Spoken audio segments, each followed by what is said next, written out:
So here's the real problem though, that people run into. It's like, okay, we're going to raise our prices. We're going to increase the caliber of the service that we're delivering. Got it. That's all good. But then they run into this problem. How do I get people to want, how do I market this on the front end? And this is where what we do, this, like since 1994, since we started, the guiding principle behind what we do is something called identity. Identity is communicating with power, precision, and passion who you are, how you're different, why you're better, what people can expect when they do business with you. It's telling your story. It's building a case like you would for a jury. So if you've got these super high prices and you're relying on your salesperson in the home to be your first line of defense to be able to sell at that higher price, you're really hamstringing yourself. You've got to soften the ground, to use a war analogy or a planting analogy or some kind of analogy. I don't know what it is. You've got to soften the ground ahead of time. Advertisements that are talking to people about, here's how we're different. Here's how we're better. Here's what we do that sets us apart. Here's what you need to know that you probably don't know because you don't ever buy, new windows or whatever it is they're selling. And helping people understand. They come to the website. Now the website's going to educate you on who we are, how we're different, why we're better, tell our story, use, again, power, precision, and passion. Okay, so I'll give you an example of this. One of my clients, been working with these guys for about 8 years, Jericho Home Improvements. Got together with them, kitchen and bath remodeler. They're high end. They're way more expensive than their competitors. And they said, look, we're hiring you because we want to tell our story better. I said, great. Tell me what it is that you do that's different and better. And through that conversation, multiple things come up. So I'm going to just narrowly focus in on one. They said, well, we use higher quality products. I said, okay, what do you mean? Well, like the actual stuff that we're using in the kitchen and bathroom remodels, they're higher quality.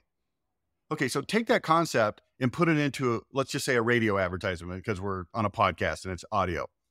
So here's what most people would do.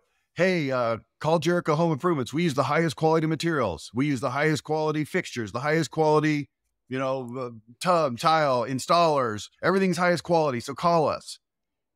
Those are called platitudes. They don't work. They don't move the needle. People expect that you're going to say that. So I dig a little deeper and I say, okay, give me an example of something that you guys do that's higher quality. Like, how does that manifest? And there was multiple examples, but here's one that sticks out. They said, well, the faucets that we use are higher quality. Okay, well, tell me about that. Well, they're Moen faucets. Okay, so what? Well, they're higher quality. Okay, like, what do you mean higher quality? And the guy started getting pissed, right? Because he's like frustrated that I'm not just accepting this answer. And he goes, here, let me go grab one. And he pulls out, he goes, this is made in America. It's all metal. It's heavy as blank. And it's awesome. And he says, here, feel it.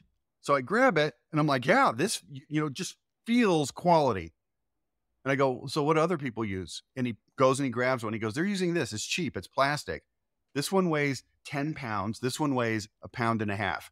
And the light bulb goes on over my head. So now you write a radio commercial. It goes something like this. Hey, when it comes to remodeling your kitchen, everybody wants to know how much does it cost? But what you should be asking is how much does it weigh? At Jericho, we only use the highest quality materials. For example, we use American-made, all-metal Moen faucets. They're going to last a lifetime. They look fantastic, and they weigh 10 pounds each. Our competitors use cheap imported plastic faucets. They wear out. They don't look good. They weigh about 1.5 pounds. What would you rather have in your kitchen? A faucet that weighs 10 pounds or one that weighs 1.5 pounds? Yeah. It's just called storytelling. Right. Yeah. It's amazing. And I think it's so true that that's the much better ad, and it piques my interest, and it makes me like care about something that I previously didn't really think about in such specificity. But I thought about, I want something high quality. I think for a lot of contractors, especially, they kind of have this thought that what they know, everyone else knows. A lot of experts get into that, where they kind of have this head trash that like whatever I know is kind of table stakes for everybody else. And I've got to think of something that's above and beyond. But the reality is a lot of our customers don't even know like the details of like the materials we use and how it's different and why it matters and the impact to the process and all this stuff. What was was it Schlitz beer, Martin? The example that we talked about long ago, how they had the advertisement. This is Claude Hopkins. You're going back. Yeah, Claude Hopkins. Advertising. Yeah. No, but we were talking about Stella Artois, reassuringly expensive.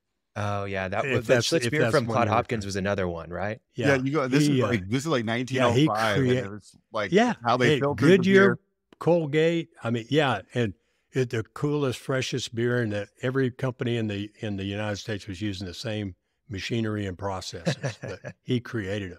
Yeah, father of marketing. That was the great Fantastic. line in that book. He goes through this tour with the Schlitz people. They show him all these amazing things, and he goes, "Wow, we got to tell this story." And they look at him like he's an idiot. It's like, "What are you talking about? That's just how you brew beer. Everybody does it that way." And he says, "Yeah, but nobody knows that."